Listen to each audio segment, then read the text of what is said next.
বাংলা কিওয়ার্ডটা আসলে কি বা কেন আসলে?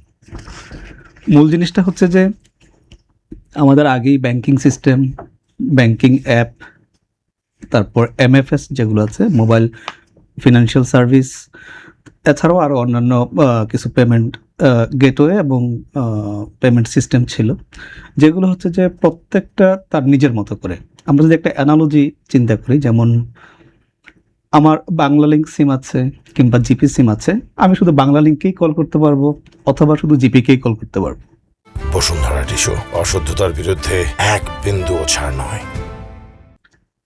এখানে হয় যে অপারেটরের মধ্যে একটা লিমিটেশন এবং একটা ব্যারিয়ার, যে এক অপারেটর থেকে অন্য অপারেটরে সুইচ করতে না পারা কিংবা কাউকে রিচ করতে না পারা।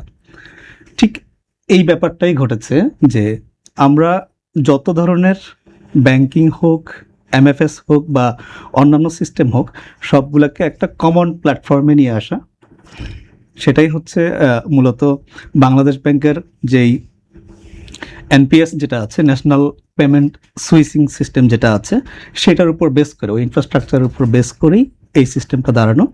এবং এর মূল কাজটাই হচ্ছে যে সবগুলো প্ল্যাটফর্মকে এক জায়গায় নিয়ে আসা এবং ইন্টার অপারেবিলিটিটা তৈরি করা। এটার জন্য কি হয়েছে যে আমরা দেখতাম যে আগে কোনো একটা আউটলেটে গেলে আপনি দেখতেন যে 4-5 রকমের কিউআর হ্যাং করা আছে। এখন আমার যদি কোনো একটা থাকে স্পেশাল, আমি শুধু ওইটাতেই পেমেন্ট করতে পারবো, অন্যটায় পারবো না। কিন্তু এখন হয়েছে কি, আমি স্বাধীন। আমি আমার যে কোনো ওয়ালেট থেকে বা যে কোনো মোবাইল অ্যাপ থেকে আমার যে কোনো পেমেন্টে এখন ওনার যেটা আছে, যেটাই হোক, আমি স্ক্যান করবো একটা কিউআর, নোট 4টা-5টা একটাতে দিব। তাহলে এটাতে কি হলো যে যারা এই ফিনান্সিয়াল সিস্টেমগুলো ইউজ করছে, স্পেশালি রেজিস্টার্ড কোম্পানি, বিজনেস প্রতিষ্ঠানগুলো, রেজিস্টার্ড মার্চেন্টস, তারপর হচ্ছে যে ক্ষুদ্র ব্যবসা বা মাঝারি ব্যবসা এবং ব্যাংকিং এবং ফিনান্সিয়াল সার্ভিসেসগুলো, এই জায়গাগুলো বলতে পারেন যে এখানে একটা ইউনিফাইড সিস্টেম তৈরি হলো, বাট নট ফর অল। কারণ আপনি সাধারণ জনগণ কিন্তু কিউআরে সব কিছু করার জন্য বাধ্য না।